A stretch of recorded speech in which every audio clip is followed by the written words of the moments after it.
La voix du noir. Certaines œuvres cessent de nous faire face, elles continuent de penser en nous. Il existe des œuvres qui ne s'arrêtent pas au regard, elles poursuivent leur existence dans notre vie intérieure. Cette conversation avec Pierre Soulages n'est ni une fiction, ni un portrait imaginaire. Elle est la trace d'une œuvre qui, à force d'être regardée, est devenue une présence intérieure et une manière de penser. Parfois, le noir remonte avant même que je puisse le nommer. Il ne tombe pas sur moi, il monte du fond de mon corps, comme une matière ancienne, comme une profondeur qui demande simplement à être habitée. Mes jambes deviennent plus lourdes. Le silence ralentit le monde. Je sens des mains invisibles retenir mes chevilles. Mon thorax se creuse, tout devient plus dense. Alors une voix apparaît.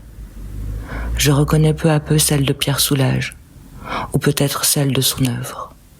Je ne cherche plus à les distinguer, je l'écoute. Tu regardes encore le noir comme une menace. Il m'attire vers le fond. Il me donne le sentiment d'une solitude que je ne partage avec personne. Toute profondeur est solitaire. Elle ne t'éloigne pas des autres. Elle t'éloigne du superficiel.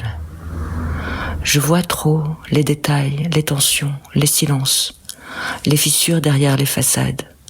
Le monde ne passe jamais devant moi, il passe à travers moi. Ce qui te traverse devient la matière de ton regard. Ne cherche pas à l'effacer. Cette intensité fatigue. Elle me donne parfois le sentiment d'habiter un rythme que peu partagent, comme si je vivais dans une langue que peu entendent. On ne choisit pas toujours sa manière de percevoir. On choisit seulement ce que l'on en fait. Le noir change, ou peut-être est-ce mon regard. Il cesse d'être une fermeture. Il devient une profondeur. Je ne comprends que l'obscurité n'est pas l'absence de lumière. Elle est un autre lieu où la lumière travaille. Les œuvres ne répondent jamais à nos questions. Elles transforment celui qui les pose. Je pense à mes carnets, à mes dessins, à toutes ces hachures qui cherchaient déjà cette densité sans connaître son nom. Je comprends que je ne dialogue pas seulement avec un peintre. Je dialogue avec une manière de regarder, avec une exigence, avec une présence qui poursuit silencieusement son œuvre en moi. Les musées ferment leurs portes, les œuvres demeurent. Elles passent d'un mur à une mémoire, d'une mémoire à un regard, d'un regard à une manière d'habiter le monde. Elles ne demandent pas que nous les admirions, elles demandent que nous apprenions à voir.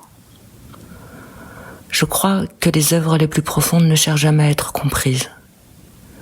Elles cherchent à être vécues.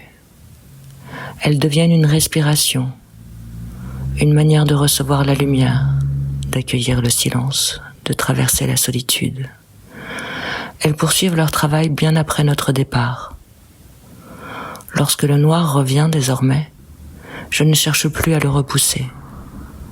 Je lui fais une place. Je sais qu'il porte une lumière que je ne distingue pas encore. Et je comprends que les œuvres ne vivent pas seulement dans les musées, ni même dans les regards. Elles vivent dans les conversations silencieuses qu'elles continuent d'entretenir avec notre vie intérieure. C'est peut-être là leur œuvre la plus secrète.